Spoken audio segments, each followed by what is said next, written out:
Good evening, everyone. I'd like to call this special called meeting to order for January the 20th at 4:30. If we could get a roll call, Ms. Bundy. Angela Cobb, Here. Pam Pereza, absent. Valerie Bode, Here. Angelique Boylan, absent. Tommy Old, Here. Sharon Warden, present. Dr. Sheila Williams, present. Okay, thank you, Ms. Bundy. At this time, would everyone please stand for the Pledge of Allegiance? I pledge allegiance to the flag of the United States of America and to the republic for which it stands, one nation, under God, indivisible, with liberty and justice for all. Please remain standing for a moment of silence. Thank you. You may be seated. Ms. Bogues, if you would please read our ethics awareness statement. Welcome to the January 20th, 2026 meeting of the Elizabeth City-Pasquotank Board of Education. It is my duty to remind members of the board that it is your responsibility to avoid all conflicts of interest and potential conflicts of interest in accordance with Chapter 138A of North Carolina General Statutes. As public servants, it is your duty to continually monitor, evaluate, and manage your personal, financial, and professional affairs in such a way as to ensure the absence of conflicts or potential conflicts. Does any member know of any conflict of interest or potential conflict of interest with respect to any matter coming before the board today? Let the record reflect that no conflicts exist. Thank you, Ms. Bogues. At this time, we need a motion to approve the agenda. I move to approve the agenda as printed. Second. Okay, we have a motion by Dr. Williams and a second by Ms. Warden to approve our agenda for this evening. Is there any discussion? If not, please signify a positive vote for the agenda approval with a show of hands. Let the record reflect the vote is unanimous for those present. On our agenda this evening, we have one item of new business dealing with a contract for pre-K renovation, and I will turn things over to Ms. Wilma. All right. Good afternoon, thank you, for taking time out of your busy schedules to, have this meeting today. And the reason we are requesting this meeting is so that we can get approval to proceed with having all of the abatement completed in the entire wing of Pasquotank Elementary with the pre-K project that we have underway presently. So they're asking for an additional $11,891, and I forget the cents, I think it's 60 something. 55. Okay, to, remove all of the asbestos and mold in the 2 classrooms that were included in the addendum. We did not have adequate budget to go ahead and renovate those 2 classrooms presently. So what we're going to do is to go ahead and remove the asbestos. It will initially be a change order to the project, but we can apply for the grant through this, federal grant to reimburse for all asbestos removal in a building that is utilized for, pre-K education. So that funding will be reimbursed to the school district to pay for the asbestos after the completion of the project and all of the documentation is submitted. So essentially, it will cost us $0. And one of the things that I'll share as well, and again, I'll echo what Wilma said, I want to thank the board for meeting at the special call meeting here. So I appreciate your flexibility, readjusting your schedule so we can come in. While this does qualify for the reimbursement grant, we wanted to go ahead and bring this before the board just because it's a change order that goes above the budget of the project. Now, as Wilma said, this money plus the additional asbestos abatement money will be reimbursable, but that won't happen until likely after the project completion. So that's one of the reasons why we called the meeting today. And this is gonna be in rooms 111 and 113, which are the 2 additional rooms. We're gonna go ahead and renovate those rooms, or preparing to renovate those rooms. We'll do the asbestos abatement in here in the event that our pre-K program expands, we'll have the additional infrastructure there for that. And of course, asbestos abatement is something that happens in, any facility at the age of Pasquotank if there's renovations going on. So this is a normal, routine thing done for any type of renovation here. And, the contractor is just wanting to add this additional once they got in there is what spurred the meeting, so I'll have that. Any questions here? Yeah, I got several questions. Was all this asbestos and mold hidden somewhere, that they couldn't see this when they did the initial bids on this project and stuff? I have a problem with companies that win bids on low bids and stuff, and I know that I'm not questioning the company, but I am questioning how they went about their assessment of the project and stuff. And are we gonna end up having, you know, a month down the road, they're gonna pop back up with something else? And don't get me wrong, I know things change when you're building and renovating and stuff like that. I just have a little bit of an issue here, and this is a lot of money, and I know it costs, are we gonna be getting all this $11,000 back for asbestos abatement? Yeah. And how long is that gonna take? And where's that money gonna come from? Yeah, the short answer is it comes from a state reimbursable grant for asbestos abatement. The details, I think, on some of the board member old question, when you wanna speak to about just the Okay. contractor process and other things. So, those two classrooms were initially not included in the project. So we added them as an addenda item. And if we were going to renovate both of those classrooms, it's an additional $200,000.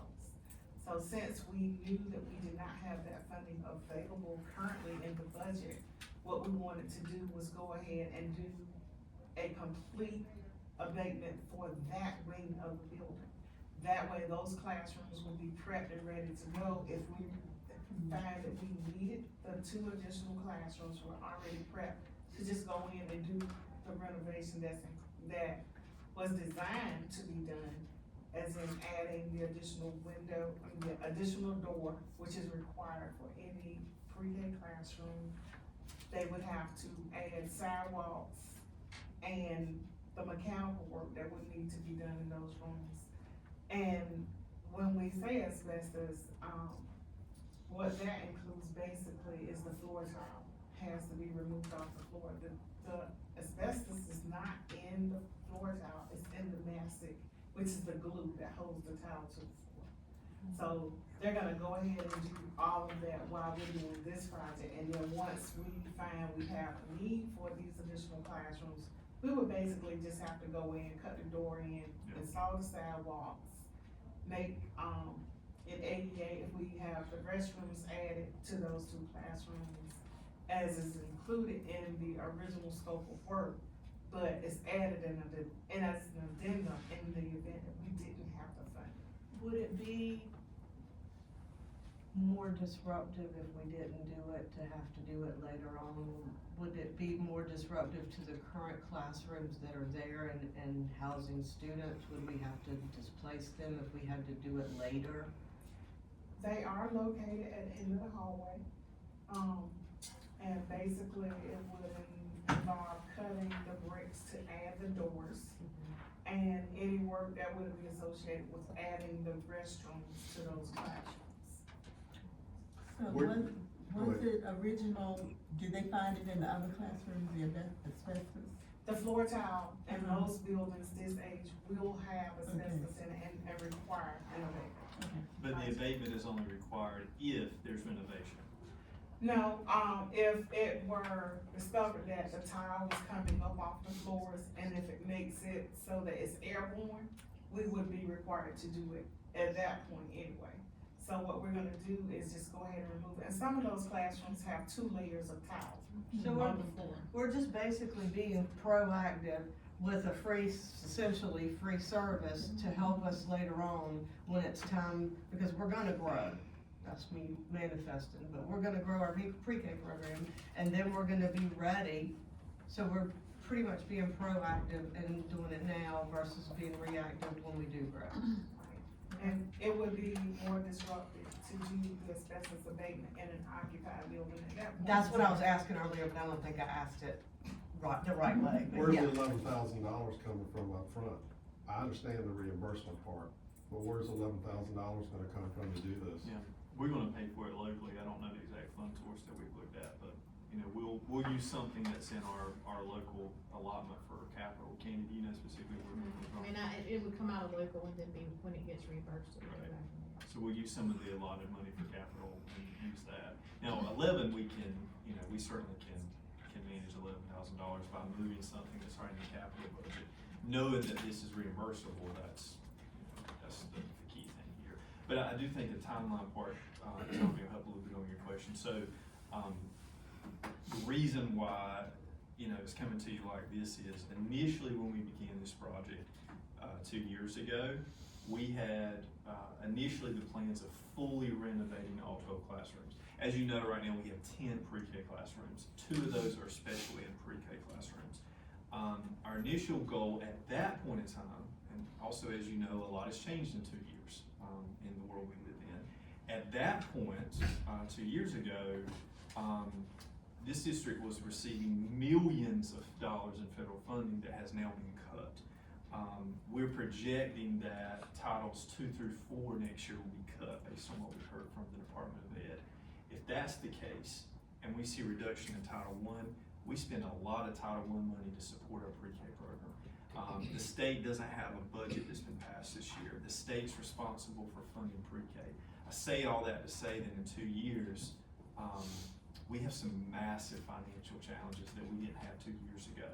And so to keep the project within the budget, we removed the full renovation of these 2 classrooms that would put us classroom 11 and 12. We removed that from the contracting, and the reality is, unless we can get out of this federal hole we're in, we're not financially gonna be able to add 2 more classrooms until we can stabilize the impact of this federal grant. So that is keeping us on track. As Wilma was doing some walkthroughs and looking at this, that's why we're bringing this to you now, is because Wilma made a judgment call that we're better off to go ahead and do the abatement now, because it would be much less disruptive than say 2 or 3 years from now, we say, oh, we got some money, we need a classroom. That would be disruptive to that whole hallway. And so that's the reason why we're bringing it to the board now versus a month ago when we approved the total bid. Yeah. Does that help with some of the questions there, Tom? Yeah, but I guess I'm suspicious of contracting companies to begin with. I understand how this came about now, but I just don't want more stuff popping up. You know, this is a different circumstance where the 2 rooms weren't initially included in the assessment. That wasn't really explained. But, like I said, I have concerns. We'll see going forward. When's the project due to be completed? May? Yep. Is it May? July. Now, the asbestos abatement is being done in conjunction with the rest of the building. It is not scheduled to impact the schedule of this project.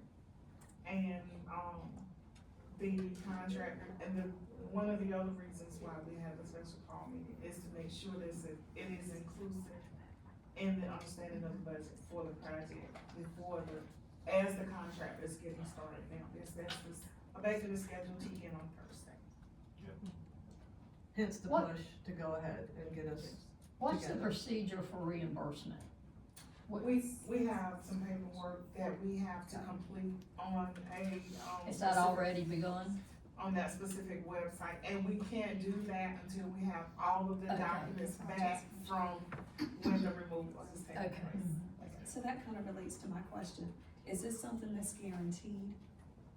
So it's guaranteed that we'll receive this reimbursement, even with where we are? The grant has been in place for several years, and we've gotten, But a or in lot the of process changes of getting back have- all a lot of of the money changes that have we've done occurred. over the years. A lot of changes have occurred in several years, so we know that just because it was in place then, it doesn't necessarily mean it will still be in place now, but we're kind of sure that we submit and we're gonna be reimbursed. Yeah, that's kind of, I'm kind of thinking that along the same. I'm just curious, I mean, I'm So just we curious. just did, some abatement last summer at Sheep. We're in the process of, we just completed that paperwork and are waiting for them to approve and forward those funds back to us. Okay, well, once they're approved and funded that, then let us know. Yes, and I'll be more confident about So it. this is an environmental grant, is that right? Yes. And this is state grant, correct? I think it's federal rate. It's Probably federal. right, which makes me even more Yes. questionable, or that's what I thought you said initially, federal, and then I thought, okay, well, how would that work out now? So it's a big difference in now and last summer. I mean, We do work with EPA and making sure that we complete the paperwork in a timely manner. And we have to go through all of the processes of having third-party monitoring to make sure that the air is clean after the contractor has, started, and they monitor during the entire project. And the monitoring company is the one that has been working with the school district for over 30 years. So they're familiar with where we have, asbestos with the mess. Right, I wasn't questioning that, I was just questioning the funding, the reimbursement itself. We've been inquiring, cause we Yeah, just because completed the of- paperwork for, sheet Carney. I think we had a project a few years ago with Tree, we won't get the entire amount back from Tree because that is not included early childhood environment, but we get 2/3 of that money back.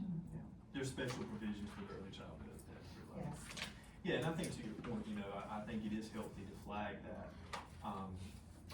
some of us that have been working with public school budgets for a little while have never in our life seen this much Yeah. federal instability. Right. And so I wouldn't say anything, but I would just say, as a point of flagging, this is our, Pastor Ken's example of a real world implication when there's this kind of instability from the federal government with funding. And so, you know, years ago, you wouldn't even ask the question, would there be environmental funding for asbestos abatement? But we are in this world of having had so much cut that that's just the world we live in, you know, so I think that's a fair point to raise.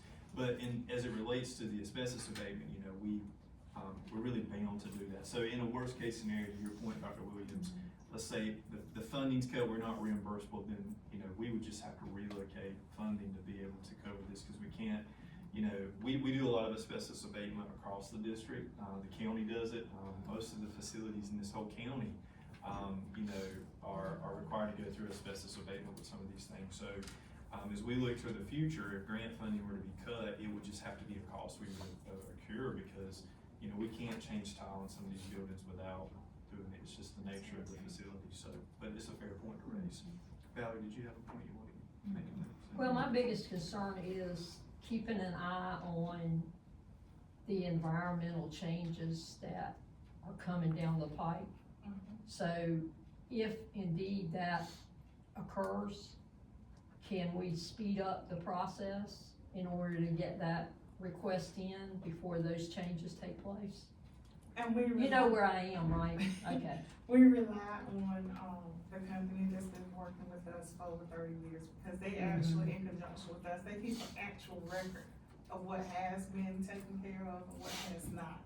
And, I have to admit that it was an ingenious idea on Kelly's part to bring them in as our third party, because the, design team couldn't have recommended somebody.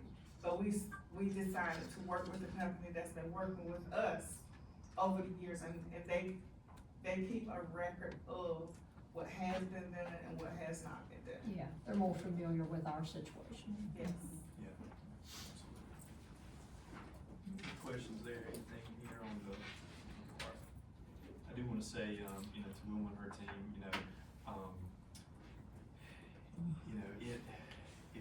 if we just could have listed out 12 months ago, everything we needed to have done or known, then we could have played the lottery. It just, you know, it's just an evolving thing when you get into these projects, it really is. And so Wilma and her team have done a really good job of keeping us on timeline and getting things to the regular scheduled board meeting. This was one where, because of some timelines and then discovering some stuff, we really needed to call this meeting. So, you know, I appreciate the work y'all done, and, you know, I look at some of the work that they're doing and working with contractors and other things, and I mean, some of the people in this room who built homes and done other things, it's a lot of moving stuff, it evolves. So, you know, we're appreciative of the board, you know, asking questions, learning, and we wanted to make sure we got everybody in the room so we could dialogue and make sure we got the approval here. So appreciate your work, Wilma, on the team, and then thank the board for your flexibility of coming together. Okay, so if we don't have anything else, well, there'll be another ask for discussion, but if we don't have anything else, we need a motion to approve item A, the contract for pre-K renovation. I move that we approve item A, contract for pre-K renovation as presented. Thank you, Ms. Warden, can I get a second? Thank you. Thank you, Ms. Bogues. Now, any further discussion on this contract? If not, please signify a positive vote with a show of hands if you want to approve the contract. Let the record show that that is unanimous for those that are here. And with that in mind, I now need a motion to adjourn. I'm not sure, Sharon. Okay, can I get a second? I'll second it. Okay, we've got a motion by Dr. Williams, a second by Mr. Old to adjourn. Any further discussion or questions? If not, please show a positive vote of the show of hands to adjourn. This meeting is adjourned. Thank you.